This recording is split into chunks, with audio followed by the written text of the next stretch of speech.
Hi guys, recently the AI snow style is going viral on TikTok. People are using only one image to create these fantastic three-part AI snow scene photos in seconds. In this video, I will share two easiest ways. No prompt needed, and you can even animate it. Let's get started. Method 1. AI Marvels for mobile devices. It is an app available on iOS and Android devices. The official link is also put in the description. You can easily find the AI snow effect on the homepage. One is for image, the other is for video. Tap the image one and import your photo to continue, and it will create the AI snow scene photos in seconds. Pretty awesome. So as the video version, only with one image, and you can animate it like this. Feel free to explore more and share your work with friends. Method 2. HitPaw FotorPea for PC. The software is a powerful AI image generator and photo editor. We want to open the AI generator in the toolbox, unfold the templates, and you can find the trending AI snow effects. Click on it and click on Remix.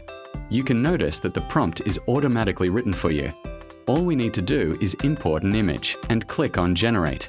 There we have the image created. Very cool effects. Alright, this is the share for this video. Hope it helps, and please don't forget to like and subscribe to my channel for more AI contents and tips. Thanks for watching. See you next time.